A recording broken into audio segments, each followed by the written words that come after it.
My husband started leaving the house every night at 2 a.m. At first, I told myself I was imagining it. Then one night, I heard the front door click shut.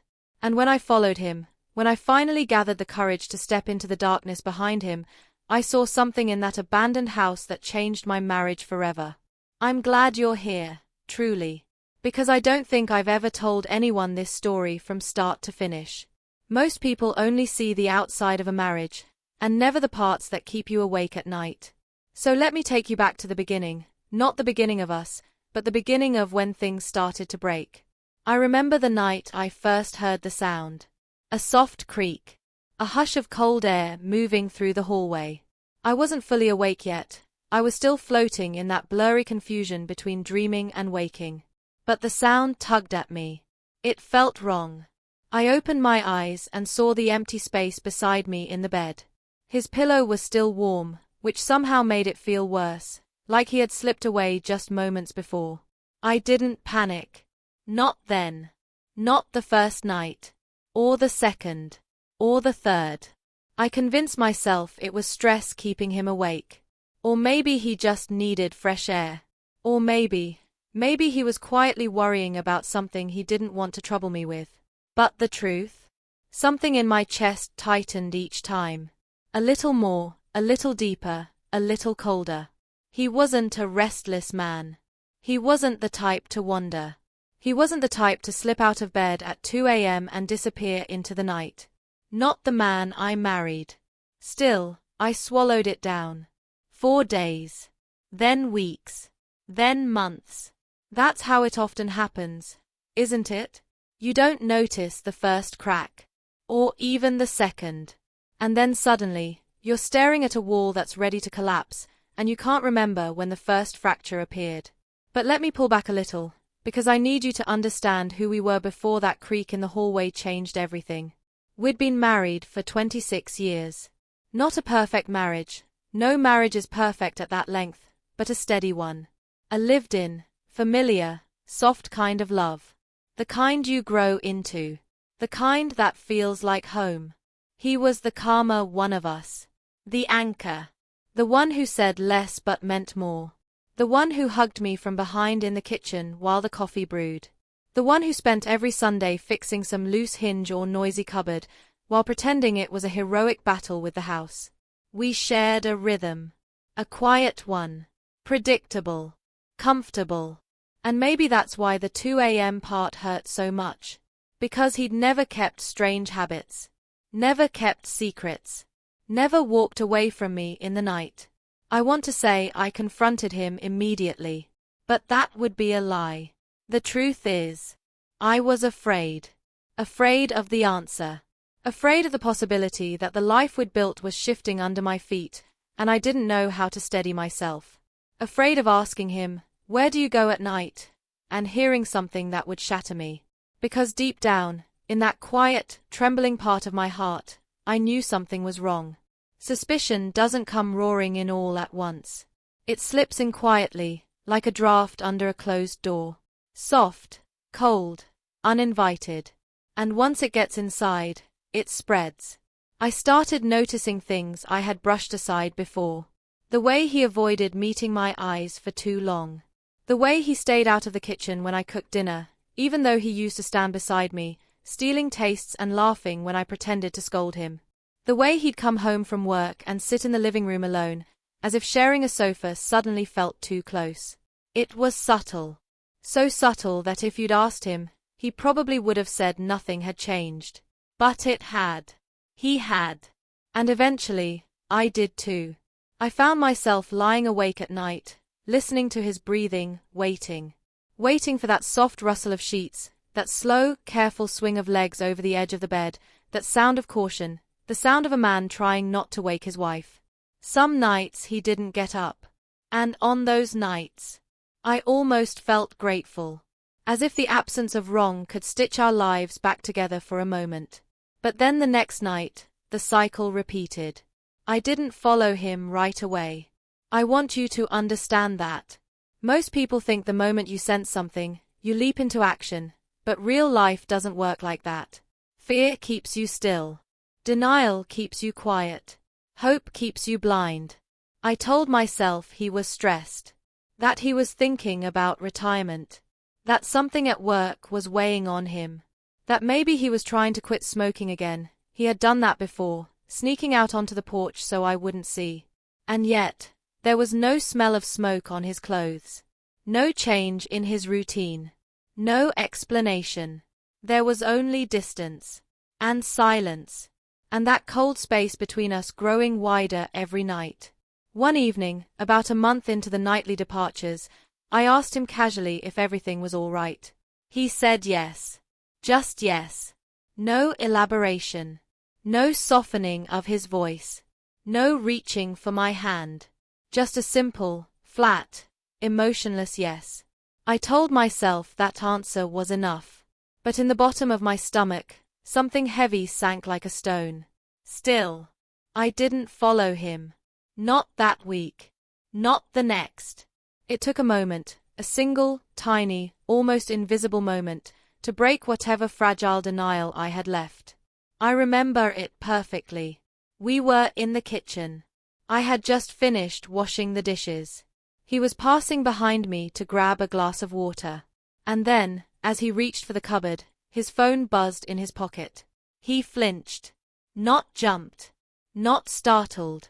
Flinched. A small, sharp, guilty movement. One I had never seen from him in nearly 3 decades of marriage.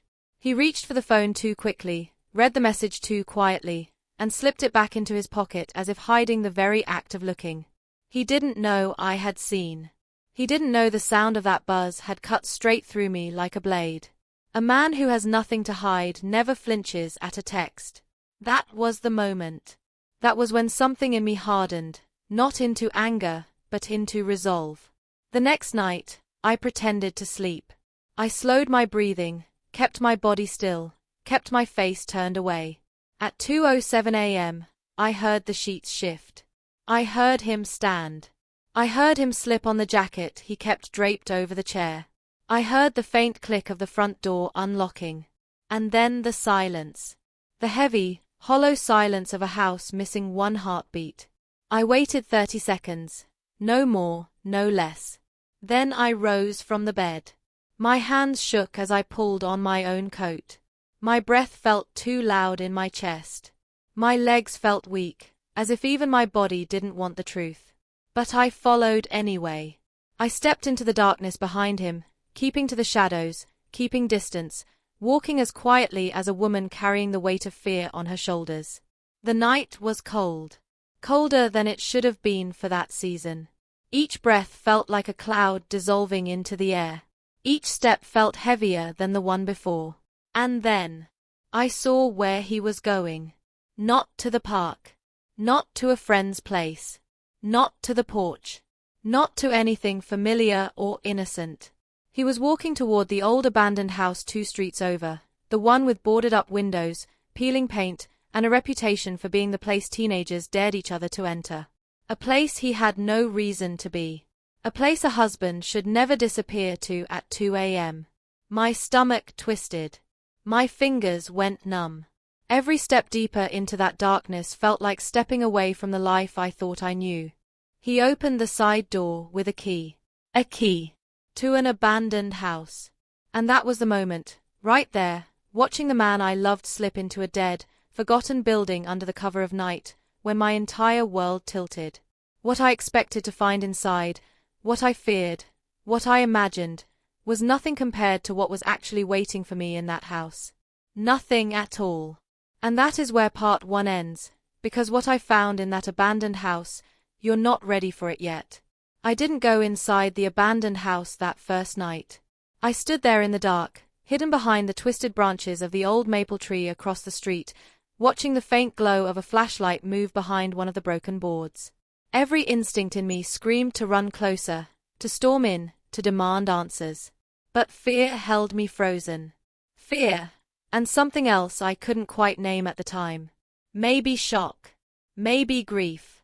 Maybe the quiet, sinking awareness that whatever was happening here didn't begin tonight. It had been building, brewing, waiting for me to finally notice. When he came out 40 minutes later, he didn't look around. He didn't move like a man worried about being followed. He walked home with a steady, tired pace, like someone finishing a chore he'd done many times before. That detail hurt the most. The familiarity. The routine. The ease.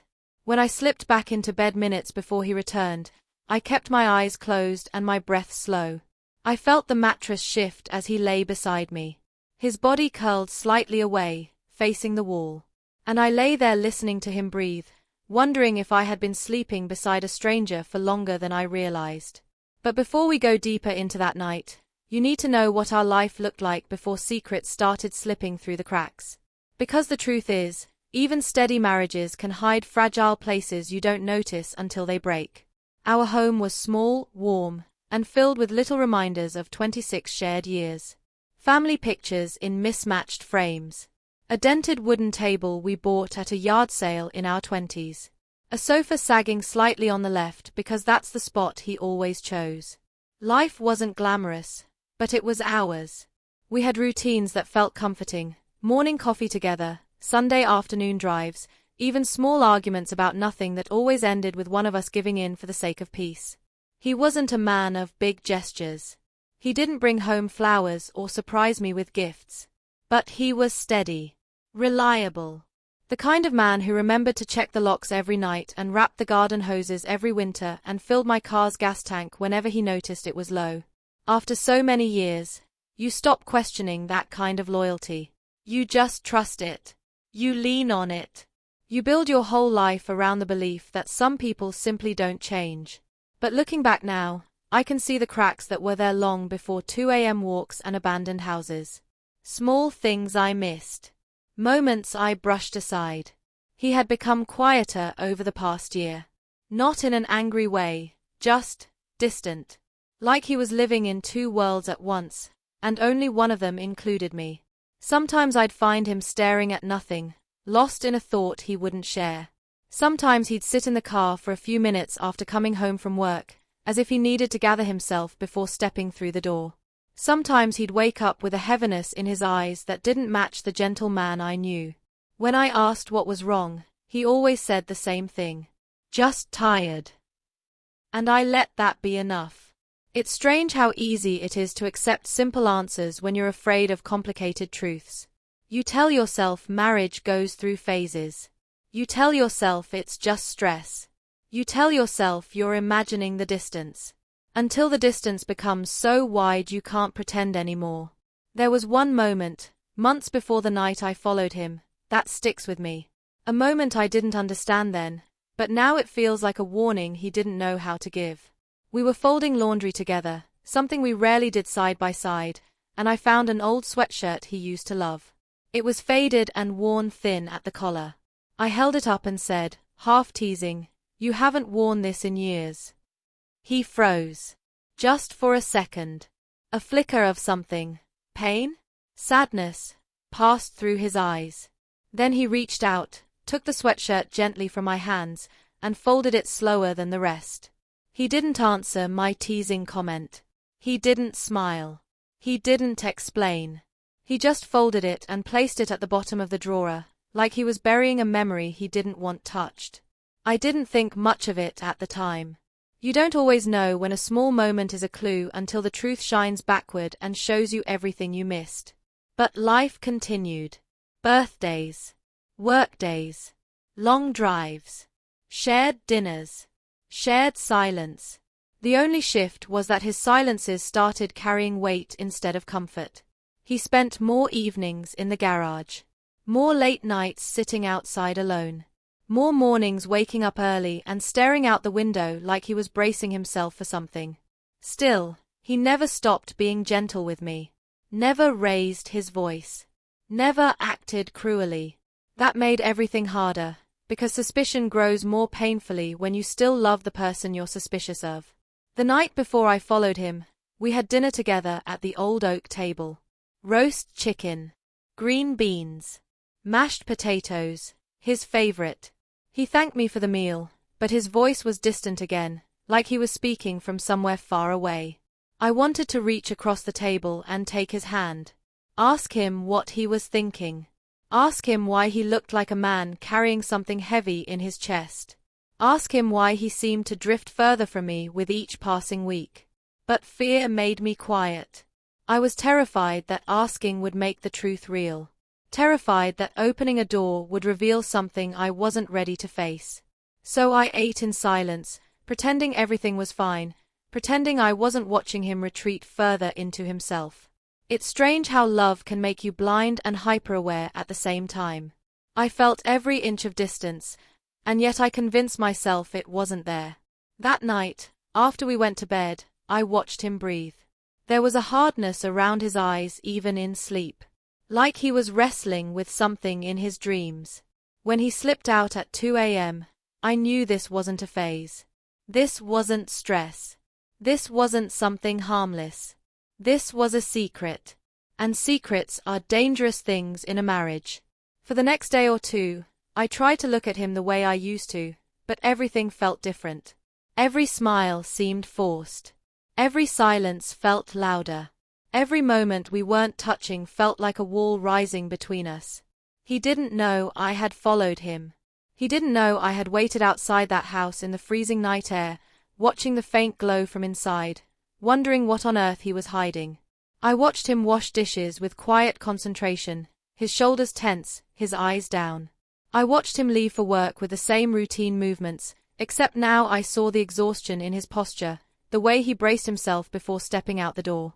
And I watched him avoid my gaze, not dramatically, but gently, as if eye contact might reveal something he wasn't ready for me to see. A small warning sign appeared one evening. It was subtle. Almost nothing. But it stuck with me. He came home late, later than usual.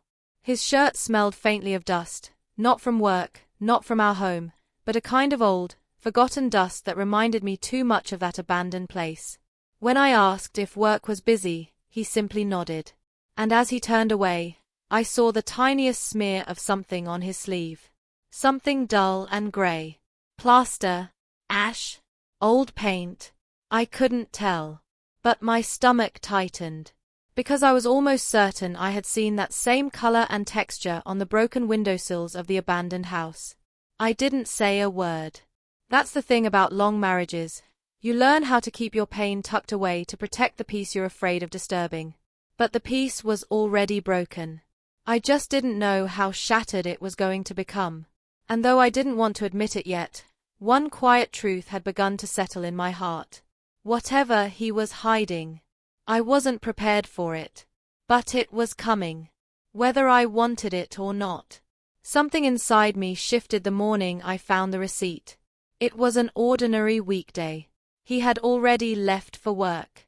I was tidying up the dining table where he sometimes tossed his things, keys, wallet, loose change, when I noticed his jacket draped over the back of the chair. He almost never left it there. He was a creature of habit, jacket on the hook, shoes by the mat, watch in the little bowl near the door. That small break in routine made me pause. I picked up the jacket to hang it properly, and as I did, something slipped from the inside pocket and fluttered to the floor. A crumpled, narrow strip of paper. I bent down and picked it up, expecting something harmless, a gas receipt, maybe, or a grocery purchase he'd forgotten to mention. But the name at the top of the receipt made my heart stop. It was the name of a small pharmacy on the edge of town. One we had never used in all the years we'd lived here. I scanned down the printed text. There was a list of medications I didn't recognize. Not over-the-counter painkillers, not cold medicine or vitamins. Names I couldn't pronounce. Long, clinical words that didn't belong in our simple, ordinary life. And beneath them, one handwritten note from the pharmacist. Tell her to take with water. If symptoms get worse, call the clinic. I read that line again. Tell her. The world seemed to tilt just a little. Her. Not him. Someone else. My first thought was that maybe he was helping a neighbor. Or maybe there was some relative I didn't know about, some quiet favor he was doing without making a fuss. But the idea didn't settle. Because if it was something innocent, why hide it? Why keep the receipt crumpled and tucked away, instead of throwing it out or leaving it on the counter? I folded the paper carefully and placed it back into the jacket pocket, exactly as I'd found it. My hands shook just a little. I tried to go on with my day. Laundry, dishes, sweeping the kitchen floor. But every ordinary movement felt heavy now, as if I was walking underwater. The words on that receipt kept replaying in my mind. Tell her. Who was she? The question gnawed at me. By midday, my thoughts had wandered so far that I burned the rice on the stove. The faint smell of char filled the kitchen, and I stood there staring at the pot like I didn't recognize my own hands. This wasn't like me. I wasn't a dramatic person. I wasn't someone who jumped to conclusions. I'd spent most of my life being patient, trusting, giving people the benefit of the doubt. But trust needs truth to stand on. And I didn't have any. Only missing pieces. That evening, when he came home, I watched him hang the same jacket back on the hook without noticing anything different. He moved with the same tired grace as always. We had dinner. He complimented the meal. We watched a bit of television in silence. Everything on the surface looked normal. If someone had glanced in from the outside, they would have seen a long-married couple sitting side by side, caught in the comfortable quiet of familiarity. But inside me, something had started to fracture. The real shift came later that week. I was in the living room, folding laundry with the TV murmuring softly in the background, when I heard his phone buzz in the kitchen. Normally, he kept it close. On the coffee table. In his pocket. Somewhere within easy reach. That evening, he had left it charging by the counter while he took a shower. The sound of the shower running upstairs was a soft, steady hum. The phone buzzed again. Once. Twice. Then a third time, with a little vibration that signaled a call instead of a text. I tried to ignore it at first. I really did. But then I imagined him downstairs, wiping his hands quickly, glancing at whatever was lighting up that screen, flinching with that same guilty movement I'd seen in the kitchen. And I realized something simple and devastating. There were things in my husband's life I no longer knew. I stood up slowly and walked into the kitchen. The phone was lit up on the counter. The name on the screen was partially visible through the notification, a first name, followed by the beginning of a last name. I froze. It wasn't unfamiliar. Not entirely. It took me a second to understand why. And when I did, my blood ran cold. It looked like the beginning of a name I hadn't heard in years. A name that belonged to someone I used to avoid thinking about. Someone from a chapter of his life that came before me. His ex-wife. I didn't pick up the phone. I didn't scroll. I didn't password guess or cross a line I couldn't come back from. I just stared at that half-visible name, feeling the ground shift beneath my feet. The call ended. The phone buzzed once more with a new message notification. I saw only a glimpse before the screen dimmed. Please, I need. Then it went dark. The sound of the shower stopped upstairs.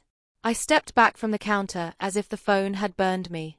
I walked back into the living room and sat down, my folded clothes resting untouched on my lap. My heart was racing. My thoughts were tangled. Why would she, after all these years, be texting and calling him? How had they reconnected? Why hadn't he told me? Had they stayed in touch all along? Had I been naive for believing their history was locked in the past? He came downstairs a few minutes later, his hair damp, his face tired. He picked up his phone casually, glanced at the screen, and for a second, his expression changed. I'd seen that look only a few times in all the years I'd known him. A sort of quiet dread. Like someone bracing for impact. He didn't say anything. He didn't mention the missed call, the messages, the name. He just slipped the phone into his pocket and walked into the living room, asking me how my day had been. I answered. We talked about nothing. The surface of our life stayed intact. But underneath, my mind had begun to spiral. That night, I lay in the dark next to him and thought about the woman he used to be married to. He hadn't talked about her much. Not in the early years, not in the middle, not recently. All I knew was that the marriage ended badly. He had said once, in a rare moment of openness, that he had failed her in some ways. That they were young. That they both made mistakes. That sometimes people break things they don't know how to fix. I hadn't pushed for details. It felt wrong then, like digging through someone else's old wounds. So I left it alone. We built our own life. And I let his past fade into the background. Now, pieces of that past were finding their way into our present. Through secret calls, late-night walks, abandoned houses. And I didn't know which hurt more, the possibility that he might still love her, or the fact that he might be lying to me to protect her. He slipped out again that night. Right on schedule. At 2 a.m. This time, I was already awake, eyes open, heart pounding quietly in my chest. I watched him sit on the edge of the bed, felt the mattress move as he leaned forward to put his shoes on. I saw the glow of his phone screen in his hand, a faint, familiar light in the dark. There was something reverent about the care with which he moved. As if he believed that what he was doing was necessary, even if it wasn't forgivable. He left the room. The front door clicked shut. Silence followed. I waited only a few seconds this time before I stood up. I didn't put on the big coat. Just a sweater and the nearest pair of shoes. I grabbed my keys, but left the car in the driveway. I didn't want him to hear the engine. I walked instead. Each step felt like a decision. Like I was walking toward a truth that would forever divide my life into before and after. The streets were empty and quiet, the kind of quiet that makes your own breathing sound too loud. The abandoned house waited in the distance, a dark shape against the night sky, familiar now in a way that filled me with dread. As I approached, I saw that same side door. Closed. The faintest sliver of light slipping through a crack where the frame didn't quite meet the wall. My chest tightened. I moved closer, careful not to let gravel crunch under my feet. I stood near the broken window at the side, far enough to stay hidden, close enough to hear. At first, there was nothing. Just the low, indistinct murmur of a voice, his voice, coming from inside. Then another sound joined it. A woman's voice. Soft. Strained. Uneven. My heart hammered against my ribs. I couldn't make out the words, but I could hear the way he spoke to her. Gentler than he'd sounded with me these past months. Careful. Measured. Like he was afraid she might fall apart if he didn't hold the conversation together. I heard something else too. A cough. A harsh, dry, painful sound that didn't stop right away. His voice softened further. I heard the rustle of movement, the scraping of a chair, a low, reassuring murmur. I pressed my hand against the wall to steady myself. I didn't need to hear the exact words. I didn't need to see their faces.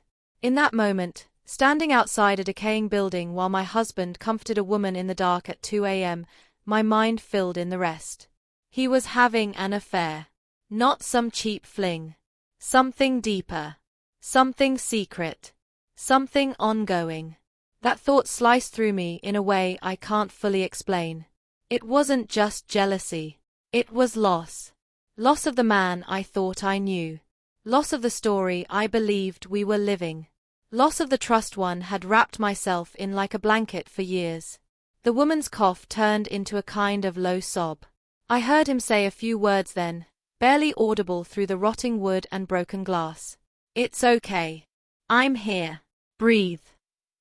He had used that voice with me once, long ago, when I'd had a panic attack after my mother died.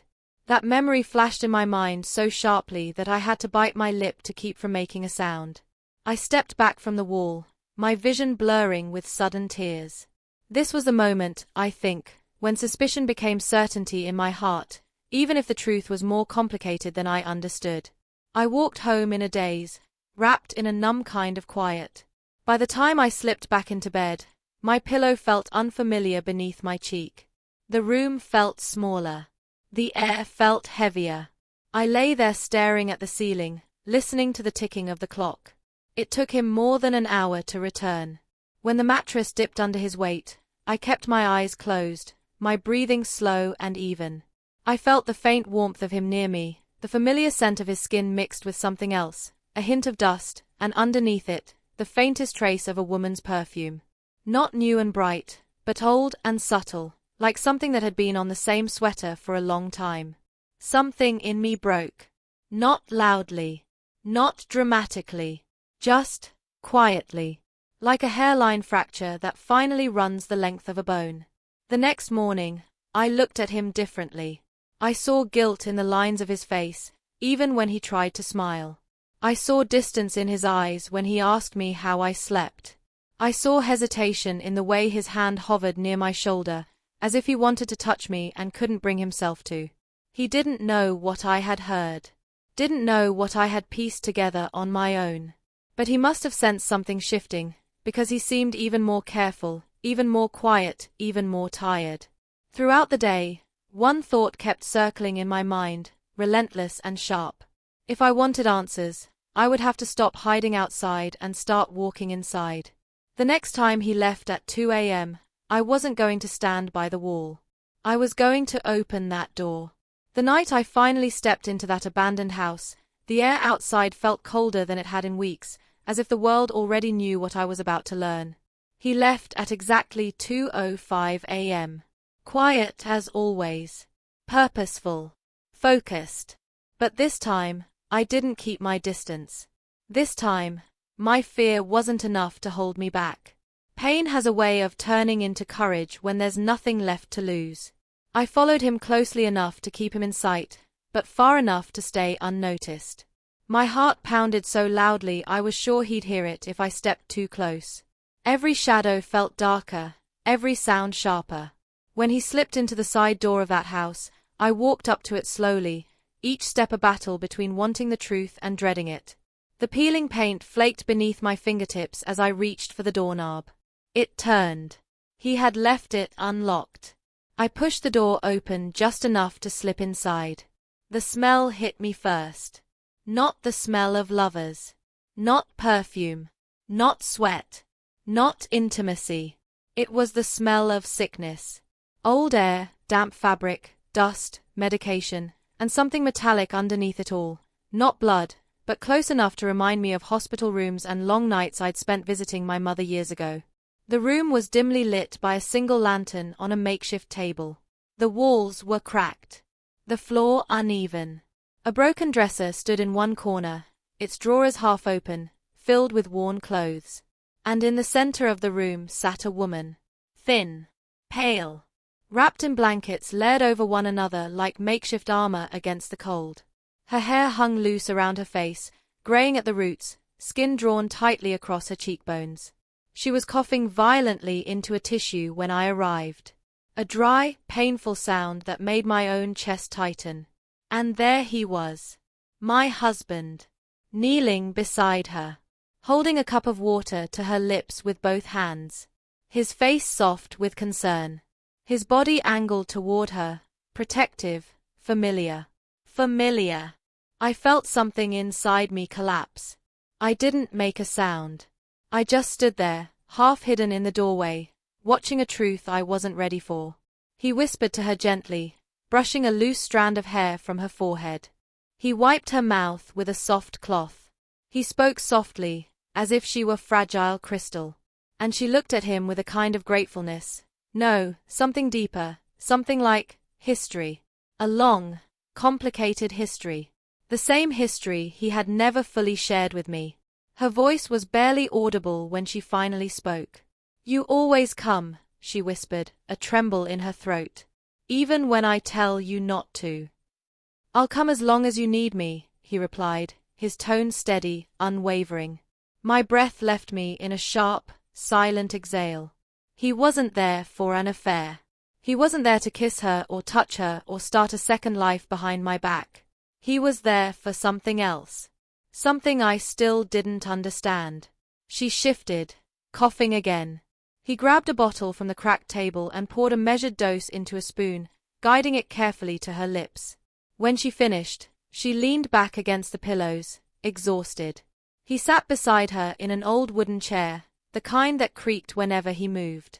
He rubbed his forehead, looking older than I'd ever seen him. "You should be home," she whispered. "I can sleep when I know you're all right," he said softly. You can't keep doing this. She'll notice. You can't lie to her forever. Those words pierced deeper than anything else. She suspected he was lying to me. She wasn't trying to steal him. She was guilty about it. That thought twisted painfully inside me. I wanted to step forward right then, spill everything out, my hurt, my confusion, my anger, but I couldn't move. My body felt cemented to the cold floor. He leaned back in the chair and covered his eyes with his hands. The exhaustion in his posture said more than any words. I don't want to lie, he murmured. But she wouldn't understand. She might, the woman whispered. She's not cruel. I've seen her around town. She seems kind. Kind. The word almost broke me. She had noticed me, watched me, known my face, even without knowing I was the one he came home to every night. Kind doesn't mean ready, he whispered. There was so much weight in his voice. A kind of sadness I'd never truly understood. The woman reached out with a trembling hand. He took it carefully, supporting it between his palms. A long silence settled between them. Not romantic. Not longing. Just heavy. Old. Familiar. I didn't want to bother you, she said quietly. After all these years. After everything. You're not a bother, he said. You're sick. You're alone. And no one else knows the truth. Truth.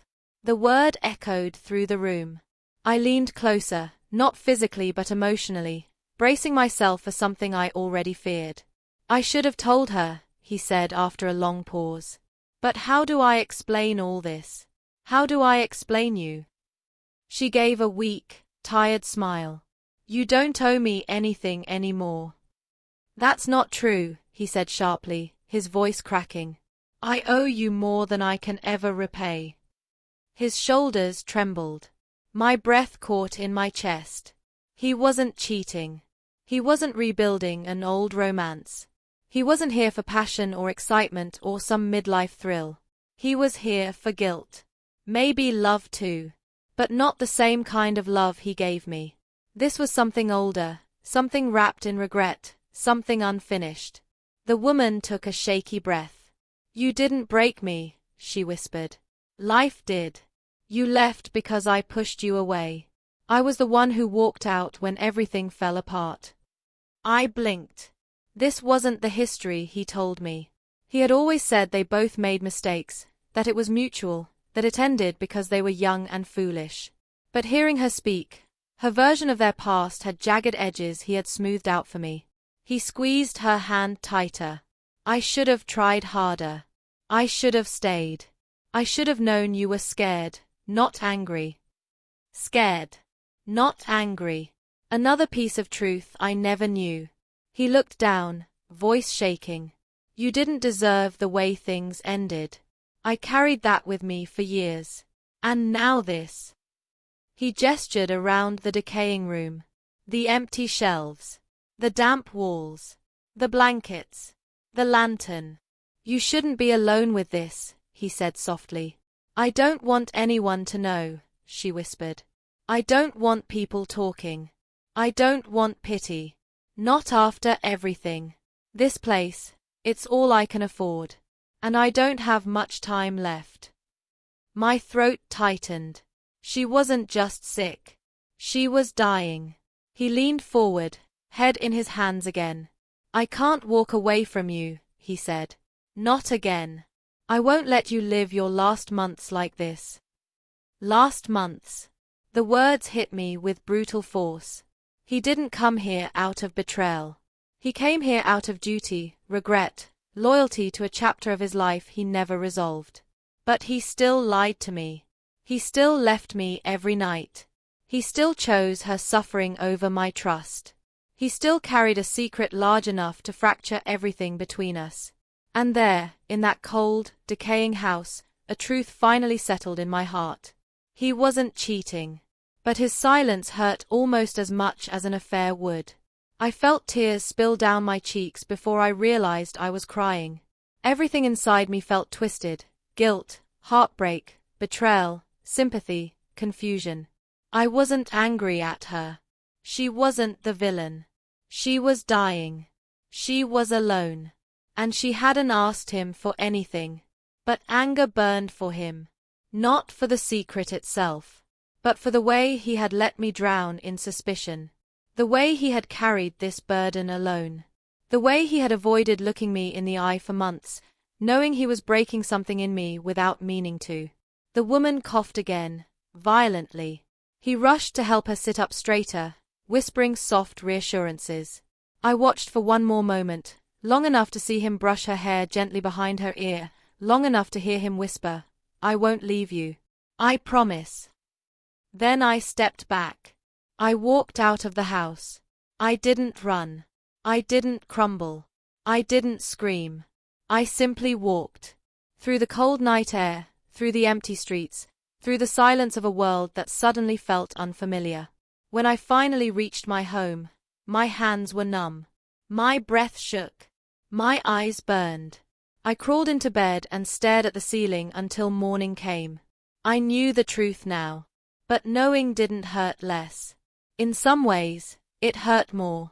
Because the woman in that house wasn't my enemy. And the man lying beside me wasn't a cheater. But the space between us, the silence, the secrets, the buried past, had become something I wasn't sure we could fix. Not without one thing. A confrontation that would tear open everything we had both been avoiding. The next morning, I watched him move around the kitchen like nothing had changed. He poured coffee. He buttered his toast. He asked me if I'd slept well. I lied. Yes. You. He hesitated just long enough for me to notice. Yeah, he said quietly. I'm fine. The word hung in the air between us, fragile and dishonest. I studied his face as he sat down at the table. The lines around his eyes looked deeper.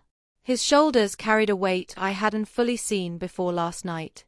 He looked like a man trying to exist in two lives at once. For the first time since this began, I didn't look away. I felt strangely calm. Not numb, not detached, just calm in a way that comes after the worst of the storm has passed, when the devastation is clear and all that's left is deciding what to do next. Because now I knew. I knew where he went. I knew who he saw. I knew why he left. The pieces had all fallen into place. The only thing I didn't know was whether our marriage could survive the way he'd chosen to carry this alone. As he ate in silence, I let the question swirl quietly in my mind. Why didn't you tell me? Did you think I'd stop you from helping her? Did you think I'd turn my back on a dying woman? Or were you afraid I'd see a part of you you'd rather keep hidden? I didn't ask them. Not yet. Confrontation, I realized, wasn't something that could be rushed. If I walked into it raw, still bleeding from the discovery, all that would come out was accusation. And what I needed now wasn't a fight. I needed the truth. The real truth. Not the edited version I'd been living with. He finished his coffee and stood, picking up his keys. Long day?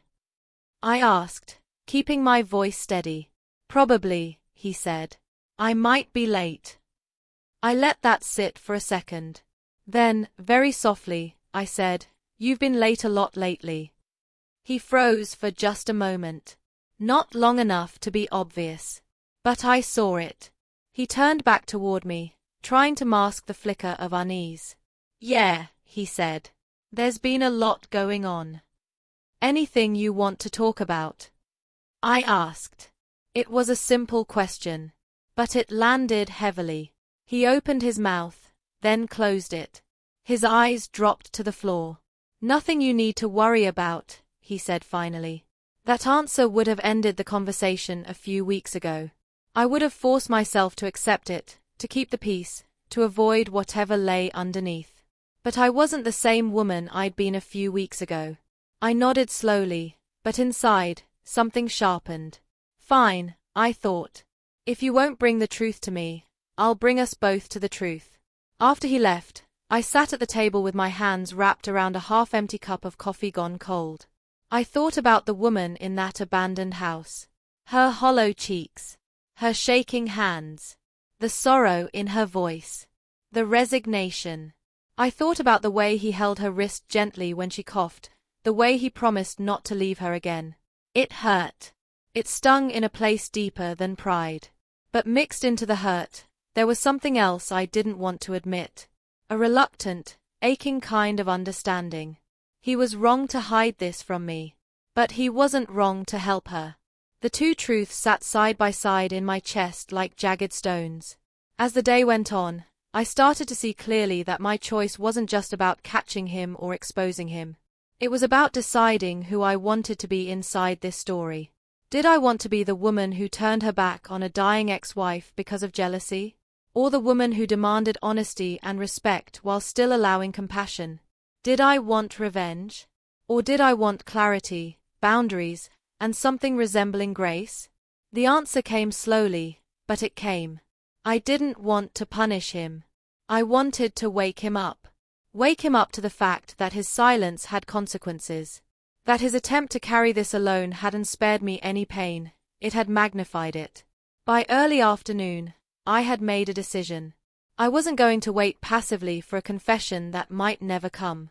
I wasn't going to keep pretending a normal life while he disappeared into the night. I was going to create a moment he couldn't sidestep. Not dramatic. Not explosive. Just undeniable.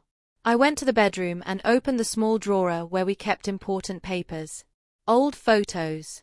Letters. A few documents that had followed us from one home to the next. Near the back was a small, worn envelope with his handwriting on it. Her name. His ex-wife. He had kept it all these years, tucked away. Once, early in our marriage, I'd asked if he wanted to throw it out. He'd told me he wasn't ready. I hadn't asked why. Now, I took it out and placed it on my bedside table. No rummaging. No reading. Just a simple reminder. Some parts of him had always existed in shadows. I sat on the edge of the bed and took a deep breath. There was another choice I had to make. One that would shape how this story ended. I could confront him alone. Corner him in the kitchen one night, throw the truth in his face, watch him scramble to explain. Or I could do something different. I could force him to bring me into that house. Into that world. Into the secret he had tried so hard to keep separated from our marriage. The idea scared me. But it also felt right. If I wanted to move from hurt to control, I needed to see everything clearly. Not half-truths. Not edited versions. Everything. That evening, when he got home, I watched him more closely than I ever had. He took off his shoes slowly, like his feet were tired. He hung his jacket on the hook. He kissed my cheek in a gesture that felt automatic, not intentional. We ate dinner in silence. While he washed the dishes, I dried them beside him. It had been a long time since we'd done that together. He glanced at me once, as if he wanted to say something, but the words stuck. Long day. I asked again, softly. He exhaled heavily. Yeah, he said. You could say that. His eyes were distant. I realized then that he was breaking too. Different from me, in his own quiet way. He was breaking under the weight of trying to protect everyone at once. Me. His image of himself as a good man. After dinner, he went to sit in his usual spot on the sofa. I sat in my armchair across from him, pretending to scroll through my phone while watching him over the screen. At one point, he rubbed his temples and closed his eyes. He looked older than his years. It would have been easy to feel only anger in that moment. But what I felt instead was a tired kind of compassion laced with resentment. He had chosen this burden. He had chosen this secrecy. But he was still the man I had built my life with. And I still needed to look him in the eyes and decide whether I could trust him again. By the time the clock neared 10 p.m., I had made my plan. It wasn't dramatic. It wasn't theatrical. It was simple, clear, and impossible to avoid. I would wait until he left at 2 a.m. I would give him enough time to reach the house. And then, instead of sneaking around walls and windows, I would walk straight through the front door. Not to spy. To join him. to make him face what he had been trying so hard to keep divided. He went to bed earlier than usual that night. Said he was tired. His voice was flat when he said goodnight. I lay beside him in the dark, staring at the ceiling, listening to the rhythm of his breathing slow as he drifted into sleep. I thought about the early years of our marriage. About how he used to talk to me in bed long after the lights were off. Little stories. Worries he hadn't told anyone else. Private jokes that made us both laugh softly into the pillows. We had lost that somewhere along the way. Not all at once. Bit by bit. I wondered when he had first decided I couldn't handle this truth. When he had chosen to protect me instead of trust me. It hurt that he had underestimated my strength. But I also knew I'd spent years avoiding hard conversations. Years smoothing over tension instead of facing it. Maybe we both played a part in building the silence that now separated us. Around 1:55 a.m., I felt him stir. He moved quietly, carefully, the way he always did. Sat up. Reached for his shoes. Checked his phone. This time, I didn't pretend to be asleep. I turned my head slightly and watched him in the dim light. He didn't see my eyes were open. He stood up, pulling on his jacket, and left the room. I gave him a small head start. Long enough to reach the end of our street. Not long enough to arrive at the house without me. Then I got up. My hands were steady as I dressed. My movements deliberate. I didn't feel like a woman sneaking. I felt like a woman reclaiming something that had been taken from her. The night air bit at my cheeks as I stepped outside. The sky was clear, scattered with stars that felt oddly indifferent to what was happening below. I walked the familiar route. Past the same houses. Past the same tree. Past the turning where ordinary life ended and this hidden world began. The abandoned house rose ahead of me, dark and hunched against the sky. I didn't stop to hide behind the maple this time. I walked straight to the side door. Through the cracked window, I could see the same faint light. My heart pounded once, hard. Then it settled into a slow, firm rhythm. I reached for the doorknob. This time, I didn't creep. I opened the door and stepped inside. The room fell silent. He was standing near the bed with a bottle of medicine in his hand. She was propped up against the pillows, breathing shallowly. They both turned toward me at once. For a second, everything froze. His eyes widened. Her hand clutched the blanket tighter. I closed the door behind me with a soft click. No running. No hysterics. No shouting. Just me. My husband. And the woman he once loved, now with death sitting quietly on her shoulder. I took a slow breath and looked straight at him. "We need to talk," I said quietly. My voice didn't shake. He went pale. The bottle in his hand trembled. "How long have you?" "Long enough," I said. "Long enough to know this isn't what I thought it was. And long enough to know it still isn't okay." The woman's eyes filled with tears. "I'm so sorry," she whispered. "I never meant." I held up a hand gently, not unkindly. "Please," I said. "One thing at a time." He set the bottle down slowly, as if it weighed more than he could carry. I could see the panic in his eyes. The shame. The dread. Good, I thought. He should feel that. Not to punish him. But so he understood the depth of the wound he'd made. "I'm not here to drag you out of this house," I said, my voice low and even. "I'm not here to stop you from helping her." He stared at me, confused. "Then why are you here?" he asked, barely more than a whisper. I met his gaze steadily. "Because you don't get to live two lives anymore," I said. "Not with me. Not after this. If you're going to carry this, if you're going to keep coming here, then you're going to do it with me knowing everything." I glanced toward the woman in the bed. And with me in the room. The decision had been made. The line drawn. He could either step fully into honesty, or watch me step out of this marriage. For the first time in months, I felt something like strength settle into my bones. The next move would be his. And whatever he chose would decide the rest of our story. He stared at me as if the ground had vanished beneath him. For a long moment, he didn't breathe, didn't blink, didn't move. Then he whispered, "You shouldn't be here." I stepped closer. Not intimidated. Not shrinking. Not hiding. "I'm your wife," I said. "If you're here, I'm here." Those words landed in the room like a strike of lightning, silent, bright, impossible to ignore. He looked down at the floor, jaw clenched, guilt radiating off him. The woman in the bed, his ex-wife, shifted painfully, her breath shallow. "I'm the reason he didn't tell you," she murmured. Her voice was barely more than a faint rasp. "I asked him not to. I didn't want to drag you into this." "That's not your job," I said gently. "He made the choice to lie. Not you." And that was the truth. She didn't owe me anything. But he did. He finally lifted his head and met my eyes. "What do you want me to say?" he asked, voice cracking. "I didn't want to hurt you. I didn't want to explain something so heavy.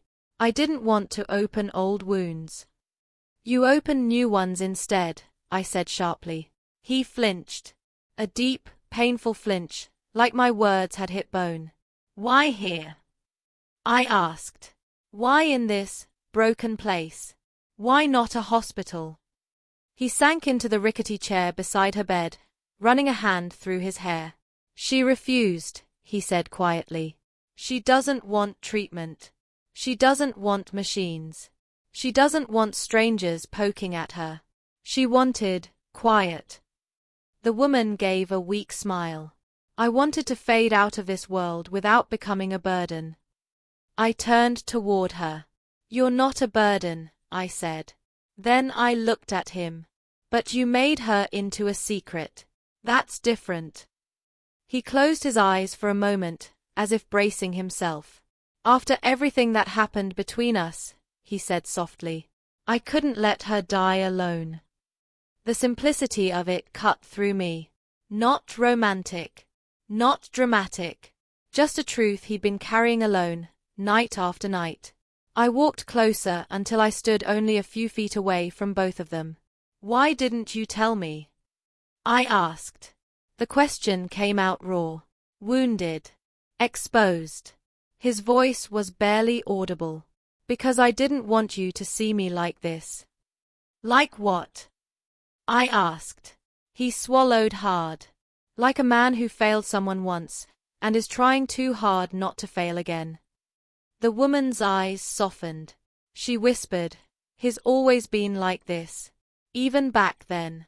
Quiet on the outside, but inside, he carries everything like it's his responsibility." He didn't respond. His shoulders curled in, as if the weight of her words pressed down on him. I stepped even closer. "You didn't fail her," I said quietly. "You failed me. When you shut me out." His breath caught. He nodded slowly, painfully. "You're right." The room fell silent. A long, tight, suffocating silence. He stood then, slowly, as if rising under the weight of years. "I'm sorry," he said. Not defensive. Not rehearsed. Just simple. Small. Human. "I didn't want you to think I still loved her." His voice cracked. "I didn't want you to think you were second." I stared at him, stunned. "That's why you hid it?" I asked. He nodded. I didn't know how to explain the kind of love she and I had. It wasn't the same. Not anymore. It's not the love I have for you. It's something older, complicated, tied to mistakes we made when we were too young to understand anything. He sat back down, elbows on his knees. "I didn't want to bring that into our life," he whispered. "So I kept it separate. I thought I was protecting you. By disappearing every night at 2 in the morning." I said. "By letting me think you didn't want me anymore." The words hit him like blows. He winced with each one. "I was wrong," he murmured. I see that now. A harsh cough tore through the woman in the bed. She doubled over, shaking. I instinctively moved toward her, but he was there first, steadying her, holding her up. She leaned against him, trying to catch her breath. I watched him support her fragile body with the same hands that had held me through my own hardest moments. He wasn't cheating. He wasn't betraying me with her body. But he had betrayed me with his silence. When she settled again, I spoke softly. What happens now? He looked at me, eyes red, voice rough. I don't know. Yes, I said. You do. He blinked in confusion. You don't get to hide this anymore. Not from me. Not from yourself. He stared at me like he was seeing me clearly for the first time in months. Maybe years. And you're not doing this alone anymore, I added. The woman looked shocked. No, she whispered. You don't have to. I'm not doing it for you, I said gently. I'm doing it because if he walks this road alone, it will break him. And I'm not letting him break himself to fix something that happened decades ago. Her eyes filled with tears. He looked at me like he couldn't believe what he was hearing. You'd help, he asked quietly. After everything. I took a breath. I'm furious with you, I said. I'm hurt. I'm shaken. I'm changed. But I know the difference between a betrayal of love and a betrayal of truth. His voice was barely a whisper. And which did I do? I looked at him directly. You didn't betray our love, I said. But you broke our trust.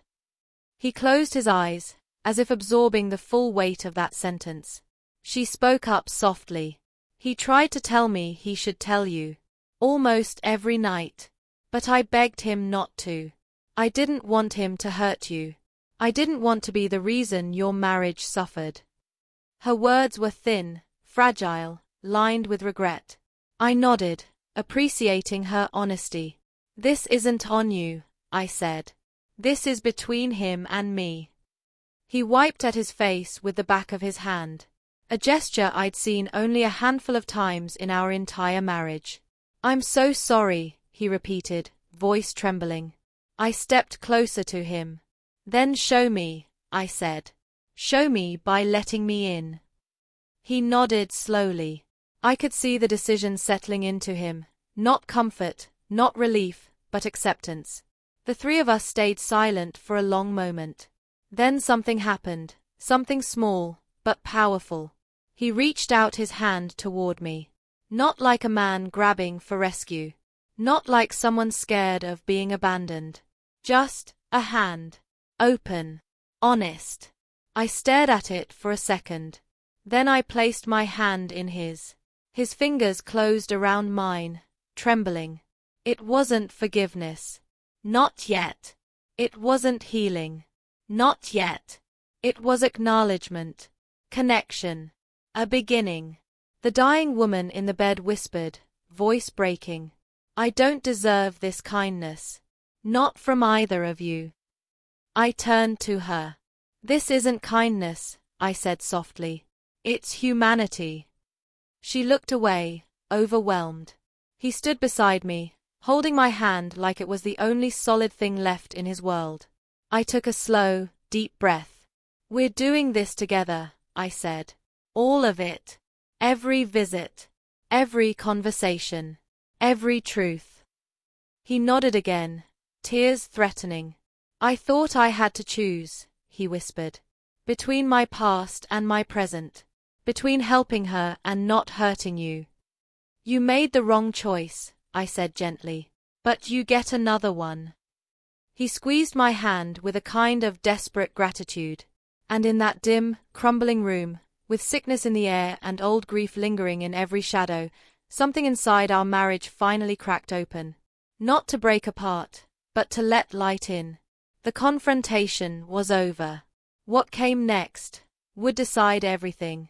We didn't leave that house together right away. After the shock of the confrontation faded, we all settled into a strange, fragile quiet. The lantern flickered softly, shadows breathing in and out on the cracked walls.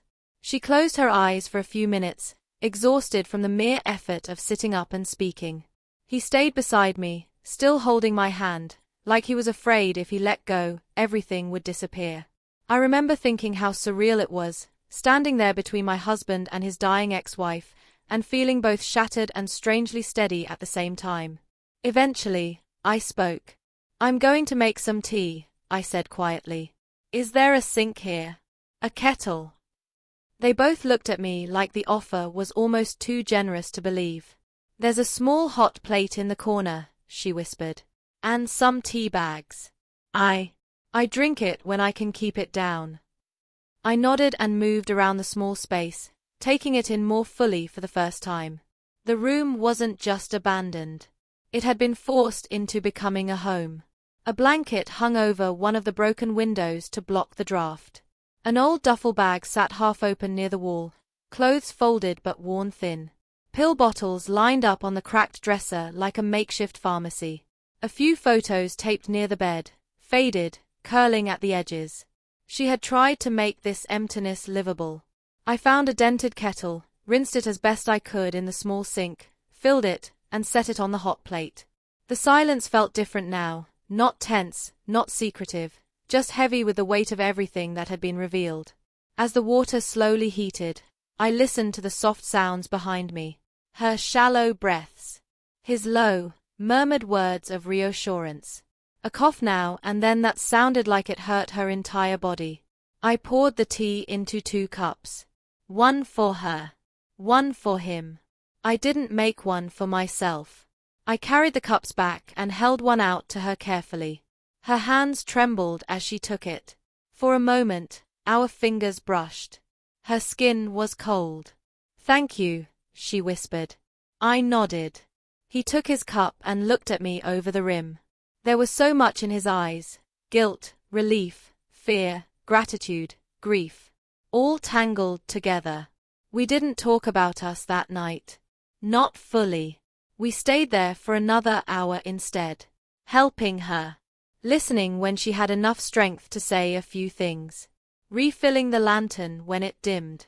Straightening the blankets when she shifted. By the time we finally stepped out into the night air to go home, the sky was turning the darkest shade before dawn. The walk back was quiet. He tried to speak once. "Not yet," I said softly. "We'll talk.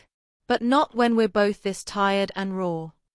He nodded, his shoulders sagging. At home, we lay down in the same bed. Not touching.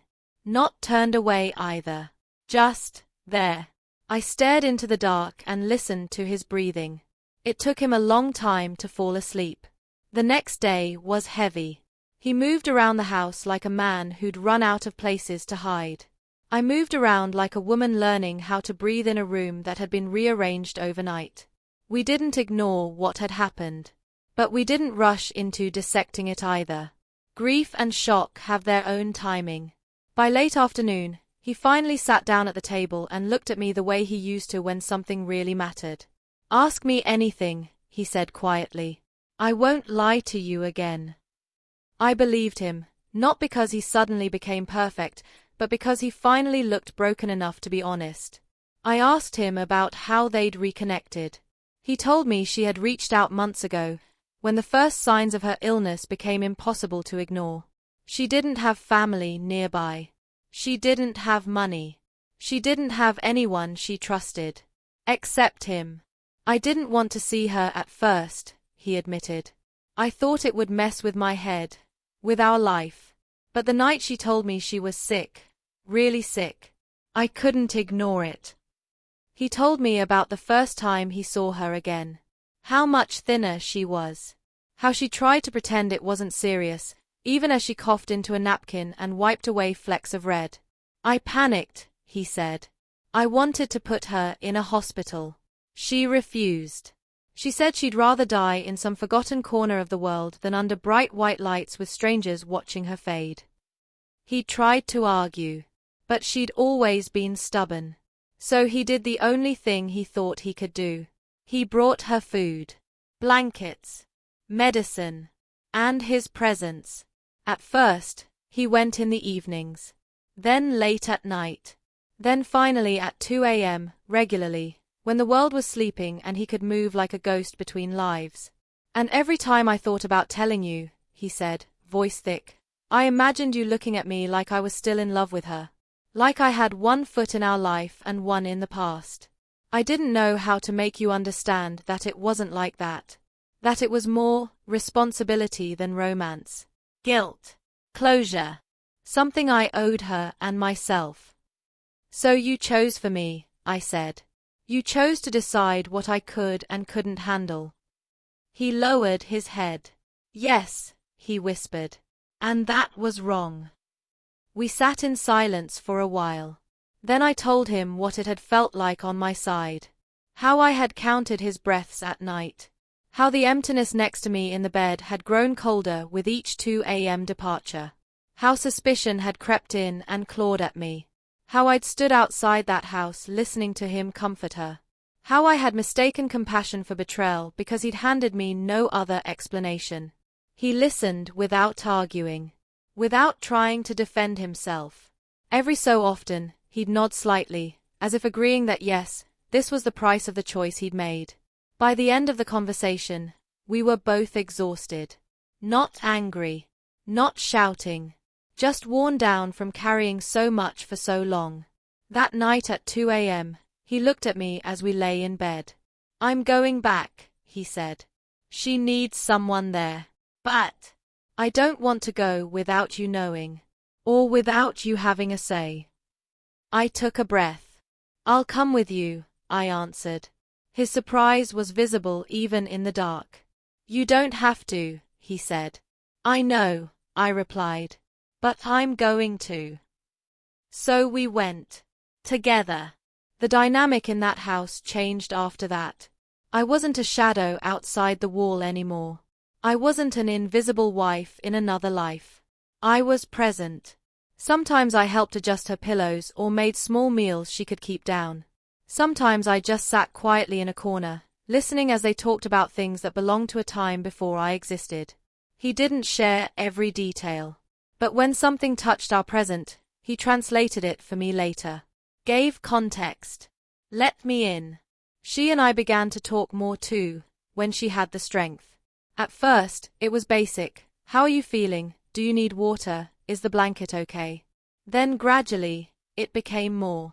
One night, when he'd stepped out to get more supplies from the car, she looked at me with tired, honest eyes. You must think I ruined everything, she whispered. I shook my head. You didn't make the choices, I said. You asked for help. He made decisions about how to give it. That's on him, not you. She swallowed with difficulty. I destroyed so much back then, she murmured. I wasn't a good partner. I was reckless, angry, selfish. When things started falling apart, I didn't know how to fix them, so I burned them instead. I listened quietly. He tried, she said, in his own clumsy way. But I pushed him out. I told him I didn't need him. I told him I'd be better without him. I said cruel things. A lot of them. I wanted to hurt him before he could hurt me. There was so much regret in her voice it was hard to look at her. I know I'm not owed forgiveness, she said softly. From him. Or from you. I don't want to leave this world being the villain in your story too. I sat there, feeling the complexity of it all pressed down on me. She wasn't the other woman in a simple affair. She wasn't a thief. She was a flawed person in pain, clinging to the last scraps of dignity in a life that hadn't gone the way she'd hoped. I don't see you as a villain, I said after a moment. I see you as part of his story. And now, whether I like it or not, part of mine. Her eyes filled with tears. Thank you, she whispered. That's more than I deserve. Over the following weeks, her health declined quickly. Some nights she was too weak to talk. Her cough grew harsher. Her breathing more labored. My husband and I fell into a rhythm. During the day, we tried to live something close to normal. Work. Meals. Small routines. At night, we drove there together. Sometimes we held hands on the way. Sometimes we didn't. But we were together. That alone changed everything.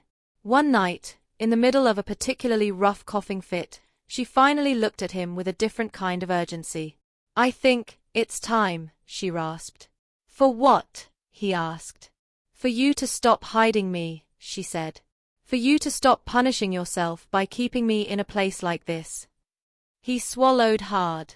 "I tried to get you help," he said. "You said no." "I was proud," she murmured. "Stubborn. I didn't want pity. I didn't want people looking at me like a tragic story. But now—" Her eyes shifted to me. "I've watched the two of you together," she whispered. "Even in this awful place, I can see it. You have something steady, real. I don't want to be the ghost haunting it anymore."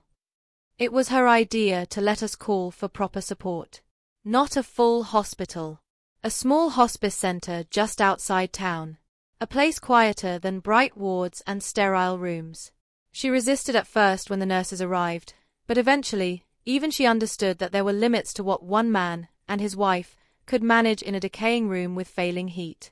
The night we helped transfer her, my husband's hands shook so badly he almost dropped her bag. He looked at me over the top of the car, eyes wet, face lined with helplessness. I walked around and stood beside him. "Breathe," I whispered. "You're not leaving her. You're just letting other people carry part of this weight." He nodded, but it took him a few seconds to move. We visited her often at the hospice. Not every night. Not always at 2 a.m. But consistently. It felt less like sneaking through shadows and more like walking through something painful but honest. She passed away 8 weeks after the night I walked through that side door. We were both there. The room was quiet. The nurse had stepped out to give us privacy. The light was soft, not harsh. She looked smaller than ever, but peaceful. She took his hand first. "You can stop now," she whispered. "No more guilt. No more late nights. No more splitting yourself in two." Tears slid down his face. "I'm sorry," he said again, voice breaking. "For everything. Then. And now." She gave the faintest smile. "You loved me once," she said. "That was enough. You love her now. Let that be enough too." Then she turned her gaze to me. "Take care of him," she breathed. "He needs someone to remind him that letting go of the past doesn't mean abandoning it. It just means you stop letting it own you." I squeezed her fingers gently. "I'll try," I said. "And I'll make him talk more." She let out a tiny, breathy laugh, more exhale than sound. "That would be a miracle," she whispered. Those were some of her last words. After she was gone, my husband broke in a way I had never seen before. He cried in the parking lot with his head in his hands, shoulders shaking. Not just for her. For youth. For mistakes. For all the time he'd spent punishing himself. I stood beside him and put a hand on his back. Not to erase the pain, but to let him know he wasn't alone in it. The weeks after her funeral were quiet. We didn't rush to get over it. We didn't pretend everything was back to normal. There were nights we lay in bed staring at the ceiling together. Nights we talked about our early years again. Nights we traced the path of how we'd grown distant long before the 2 a.m. departures. He started to talk more. Not perfectly. Not fluently. But more than before. He told me about the guilt he'd carried from that first marriage. How it had crept into our life in small ways, holding him back from being fully present, always bracing for some disaster he was sure he'd cause again. I told him about the quiet loneliness I'd felt even before I knew about the secret. How I had started to feel like a supporting character in a story that had once centered on both of us. We said things we'd avoided for years. Some of it hurt. Some of it healed. Slowly, a different kind of closeness began to form. Not the easy, naive closeness of newlyweds. Something scarred, but honest. Months later, I woke up one morning and realized something simple but profound. He wasn't leaving at 2 a.m. anymore. He was there. Fully. Not just beside me physically, but actually with me. We still had work to do. Trust doesn't reset with a single choice or apology. But we were both facing the same direction again. And that, after everything, was a beginning I hadn't expected to get. One small moment brought that into focus. We were in the kitchen, washing dishes together like we had that night before everything shifted. He reached for a plate, then paused and looked at me. "I'm thinking about her," he said. He didn't flinch. He didn't hide. He just admitted it. I nodded. "Me too," I answered. We stood there in that simple, everyday moment, two people who had walked through something messy, painful, and complicated, and for the first time, it didn't feel like her memory was between us. It felt like it was beside us. Part of the road we'd traveled. Not the end of it. And as I looked at him, tired and older and more fragile than when we first met, I realized that what we had now wasn't perfect. But it was real. And sometimes, that's better. Sometimes, real is what saves you when perfect falls apart. I never thought the end of this story would feel gentle. Not after all the confusion, the fear, the late nights, the silence, the truth hitting me in waves until I could barely stand. I expected chaos at the end. Or emptiness. Maybe even bitterness.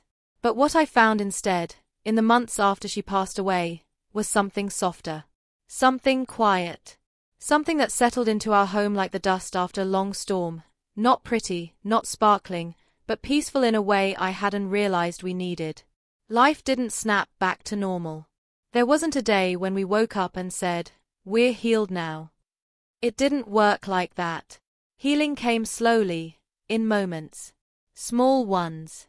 It came when he started telling me before he left the room, "I'm going to the garage for a bit," instead of disappearing in silence the way he used to.